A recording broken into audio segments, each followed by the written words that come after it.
All right, here we are. Assalamu alaikum, my brother Walaikum Murtaza. salam. How you doing? Alhamdulillah, I'm good. I'm good, thank you. Yourself? Alhamdulillah. Yeah, I'm good. I'm good. I've been looking forward to have this chat to see what your very honest opinion will be. I'm not really, I'm not really ready to what is about to come, but I'm looking forward to it either way. I'll try my best to be kind. No, no worries, no worries. Khalas. So let's get into it, man. So could you just give us like a kind of insight, like how was your lifestyle before joining the program? A mixed bag, I guess I could say. I'd been on and off from the gym since I was 19. So a lot of experience in the gym.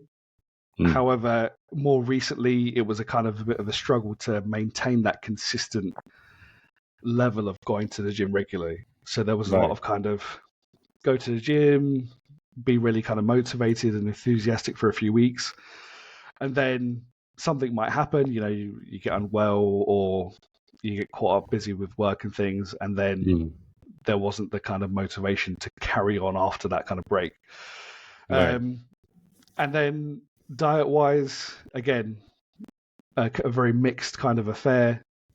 Days and weeks at times where it was very healthy eating, and then there was the kind of easy trap to fall into of overeating and not eating the right things, and having this very kind of, I guess I would say, unhealthy relationship with food, and those two combined, obviously a lack of consistency in the gym and a lack of consistency around diet is obviously a recipe for being in a position where you're not necessarily very healthy, you're not in very good shape, but also then that kind of spreads into the rest of your life, right? And if you don't have consistent habits, a consistent lifestyle, then that affects how you are as a person in terms of how you are at work, the things you do in terms of our Islamic responsibilities as well and our obligations as Muslims. And that's why it was kind of an overall, I guess you could say, inconsistent lifestyle was where the best way I could describe where I was prior to this program. It's very interesting because this is what would you say, like if we just go a little bit deeper into that, because you're mentioning like inconsistency was a main issue. So what did you think back then, like, okay, I just need to find that diet, I need to find that workout plan, I just need to that kind of surface level thinking we see a lot today? Or did you realize back then, no, I have issue with my consistency, that's it? Again, it's mixed because there was a point where I was regularly in the gym and I kind of went really, really consistently and on time, and I was a much kind of more focused person. And then I think it was that kind of post-COVID period, and I think COVID was the kind of, a lot of people went one of two ways, right? During COVID, there was the people who went out running every day and really did the home workouts, and I was the complete opposite. I did not make the most of that extra time. I was still working, but I think that for me was a point where I let the inconsistency really build. And then I'd say probably for the last kind of couple of years, it's been on my mind of how can I kind of make things more consistent. And there was times where I thought, let's kind of try and do things differently. And like I mentioned about, eating clean for a bit, but because there was no structure around it, there was no framework, right, to keep me kind of aligned to, it didn't really kind of hold up.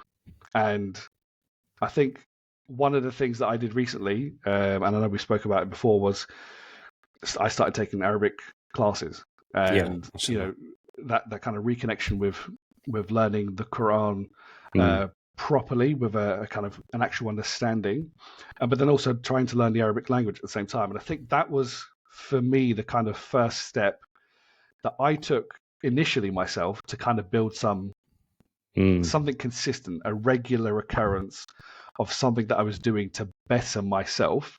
Yep. But it wasn't enough, right? It was something that would be a regular, consistent part of my life, but it wasn't kind of a holistic fix Yeah. for a few years of an inconsistent lifestyle. Yeah, because you mentioned as well, like the inconsistency with diet and workout it wasn't just for the health side of things. It affected No, like all the, the whole thing. Because that's what I see. yeah, Like I see a lot of when a lot of people they're not able to keep that consistency, or maybe they're feeling lazy, it also spills out over, on the prayers. Like you're praying late, you're not praying on time. Did you feel that as well? Or was it like 100%. It yeah. spills over into every aspect of your life, Mm. and even I think there's two parts, right? There's the Islamic side of the things that we're meant to do Yeah. and the responsibilities that we have, and then Mm. there's your day-to-day life outside of that, right? And the Mm. two naturally converge at some point. But I'd got to a point where everything was inconsistent. So Mm. even like with work, for example, you want to be consistent about the time that you wake up and Yeah. your kind of morning routine, and then when you go to bed, you have to have a consistent routine at night Mm. and sleep at a consistent time. And if you want to, for example, get up and pray Fajr on time, it doesn't start from when your alarm goes off. It starts from that evening before, when you've Yeah. said to yourself, I want to make sure that I get up and pray Fajr on time. And, building those steps to be in a position where when you wake up, you're not kind of rushing and thinking, oh, well, I'm tired. I didn't sleep on time. I've only had 4 or 5 hours sleep. And naturally, because I think the kind of lifestyle that we have, particularly in the West, and the kind of the access we have to everything, and everything, so kind of there's so many options, right? Things like Netflix and YouTube and social media, and it's easy to kind of get swallowed up by all of those things and forget that actually, I've been scrolling here for so long, and actually it's time to pray, and maybe I should go to sleep. And it's quite easy to fall into that trap. And 100%. and because if you don't have that framework and the mindset to say, let me have consistent habits and something to work with, which we have, right? Islamically, we have. Yeah, It's not exactly. that it doesn't. It's not that it doesn't Yeah. exist, but we kind of we don't necessarily follow it, or we allow ourselves to be consumed by other things. So the guidance is there, but yeah, like I said, we don't necessarily use it to the best of our ability, and that's where I was lacking in that kind of structure, and having like I said, a framework to be work within these parameters. These are the things that you need to kind of start thinking about every day, and I think that's where this system was really, really important. Yeah, exactly. Then you reach out to me, right? Then we had a call. We talked a little bit about it, and you decided to jump, make a leap of faith, right? So Indeed. yeah. So how was it? Tell us, like, how was it in the start and now up until now? What kind of results have you seen as well? Sure. So I think I'll start from our first chat, really, Yeah. because I think that's really important for people to know that it's not just about here's the things you should eat and here's the things you should do at gym, right? And you actually said that in one of our first conversations. You said to me, you clearly know what to do in the gym. It's not that you don't know what to do in the gym, and you know what foods you should be eating and what you shouldn't be eating. It's not that no one is sat there going, I'm sure eating cake every day is a great thing, right? we all know what's good and bad to eat generally. Yeah. But it was having that Islamic principles behind, to reinforce what you were saying. That was the kind of key element that sold it for me, because it's all well and good saying go to the gym and do X, Y, and Z, but if you haven't got the Islamic principles behind it to reinforce why you're doing it and that message, it's kind of baseless in that sense. So that was the big thing for me that really made me kind of go, actually, you know what? I like what Simon's talking about here. I like what he's proposing. And then from there, obviously, we signed up, and we had that kind of initial conversation around what the habits like, what's the lifestyle kind of piece like, and that was, I think, the kind of first breakdown of what is it that is the biggest kind of problem that we need to look at fixing. Because you can't try and go fix everything in one go. That's not realistic, and it's not feasible, right? No. So it was about breaking down what's the biggest thing at the minute, and probably the simplest one that we can fix without trying to change too much in one go. And that was really the portion control was the big piece first that we focused on. And that was on the diet side. And then you said, how many days can you commit to the gym? So it wasn't you saying to me, you must go to the gym 5 days a week. You said to me, what can I commit to? So it was about working together and meeting at a point that was realistic. So we agreed 3 days at the gym that I could commit to. And then it was, right, what can we work on from an Islamic side? And we agreed that let's put a habit in to make sure that I pray Fajr on time. And as much as the diet and everything else at the time seemed like the biggest thing to me, from that setting of let's make sure we pray Fajr on time, that I think was actually the catalyst for everything else to fix itself going forward. Because if you've not started your day right, then you can't expect everything else to go correctly, right? And having that mindset to go, actually, you know what? I need to make sure I'm ready, I'm praying on time, and the rest of the steps after that just start to naturally fall into place. And then because you've committed to yourself that actually I need to do this, I need to make sure I pray Fajr on time, and you've ticked that box in the morning. You've ticked to say, yes, I've achieved that one habit already. And it's not just, I've ticked something really small, a task off work. It's that obligation that we have to Allah. That I've been able to go, right, I've done that today. And being able to work going forward from that point, everything else suddenly becomes a lot easier because you've kind of gone, well, actually, I've ticked the most important thing of the day off already. Exactly, yeah. Because like the purpose of life, basically. Exactly, right? Exactly. So, once you've ticked that off, everything else seems relatively small in comparison. And it doesn't feel like such a daunting task then, because, when you think, oh, actually, I need to control my portions today, or I need to go to the gym, that's suddenly very kind of minute in compared to, have I made the commitment that we should have to Allah and prayed on time? Have I done that? If I've done that, everything else is fine. That will all fall into place. And that made everything so much easier. 100%, subhanAllah. I love that. Because I think people, they forget, this. They always look at health from a physical, perspective. And I think a lot of us, especially Muslims, we that live in the West, we forget that.